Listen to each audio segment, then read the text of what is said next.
Many people struggle to stay on top of their finances, and one of the reasons is that they don't understand how money works and they approach it in a completely wrong way. Poor money management will certainly lead to financial difficulties that can snowball into bigger problems, which can affect both relationships and your mental health. Hi everyone, my name is Shuaib and I have been working as a corporate analyst with over 10 years experience in both the private and public sector. In this video, I'm going to talk to you about 5 ways you can level up your finances. Point number 1, keep track of your money. Now I know this sounds very basic, but most people have no idea the amount of money that goes in and out of their account each month.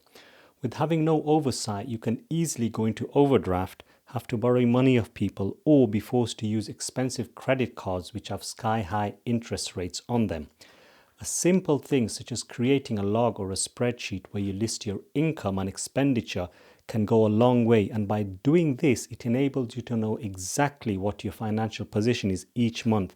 That way, you can plan ahead for any big purchases or limit or postpone future financial commitments. Here is an example of a basic spreadsheet that I've done. It is just an example.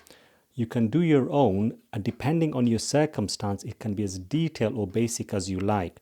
For most people, the main source of income would be their salary, and the biggest expenditure would be rent/mortgage. Now, if you take a look, you can see after all costs, how much money do you have left each month. It gives you an oversight, doesn't it? In fact, by doing this simple thing, it programs your mind to actively take responsibility when it comes to managing your finances. If we take this one step further, you can add percentages to each section. Here you can see how much each outgoing accounts to the overall income. For example, let's say you spend 20% of your income on entertainment. Because you now are aware of this, it forces you to ask if it can be justified and whether you need to rethink how you spend that money. By taking accountability, it is the first step in better managing your finances. Point number 2, invest in your skill set. One of the most important things you can do is to level up your skills. So let's say you work in an organization and are looking to climb the career ladder. What differentiates you from the others? What unique skill set can you offer that puts you ahead of the pack? These are the questions you need to ask yourself. If you're looking to negotiate, say, a salary increase, simply saying you want more money is not going to get you more money. You need to outline clearly why your demand is justified. I remember working at a place, and one of the things we had to do was have basic understanding of how another team member did their role. The idea was if someone was on leave or was sick, someone else would cover for them. However, there were certain technical roles where you couldn't do that, simply because those roles, they required a specific skill set that only they possessed. And this played out when it came to redundancy or salary negotiations. It gave them something to work from and put those individuals in a stronger position.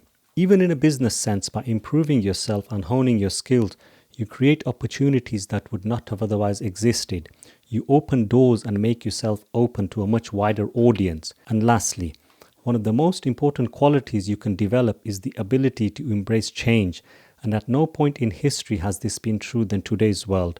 I'm sure you can think of companies, for example, Nokia, Kodak, BlackBerry, who failed to adapt to the changing times and today have been left behind. Point number 3, find additional income streams. Anybody who has basic financial literacy will tell you, you cannot have a job and save your way to financial freedom. In today's world, it simply doesn't work like that. There is only a certain amount you can earn and save, and even that will be eaten up by something called inflation. Instead, by finding additional sources of income or running a business, it allows your money to grow at a much faster rate. I'll probably do a separate video about this topic. Let me know in the comments section if you'd like me to make a video on this. A friend of mine who I used to work with played tennis on weekends. He was part of a tennis club. He was very good, and when he played, parents and kids would watch him. Some of them eventually asked him if he would coach them.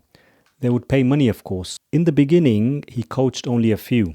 However, over time, more and more people would approach him. He started taking more and more clients. He got to a stage where people were having to book him in advance. And as these were wealthy people, he was able to charge a premium rate.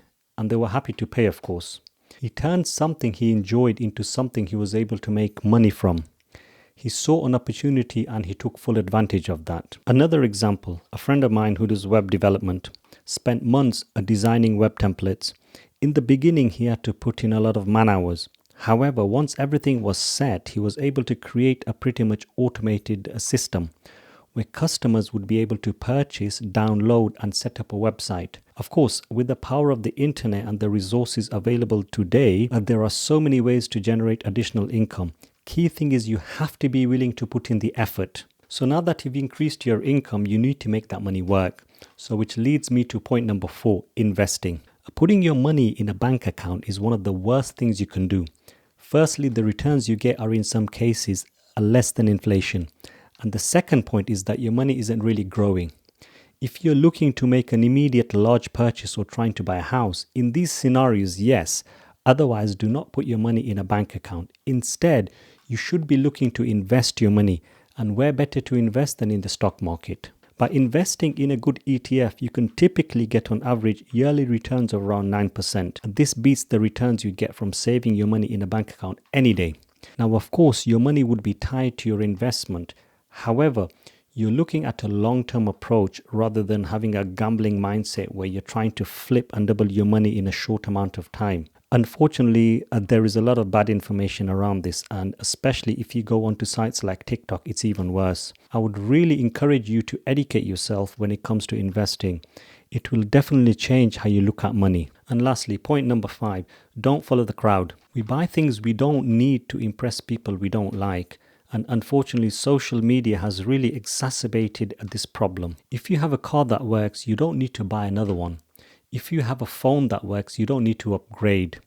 You don't need to be loud and attract attention. When you put in hard work and discipline, your success will speak for itself. See, there is only so much time you have. Rather than spending that trying to impress people, use that time to learn a new skill or build your business.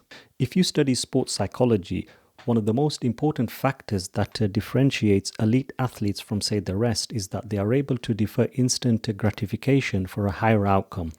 They are able to shut out the noise and focus on the task at hand.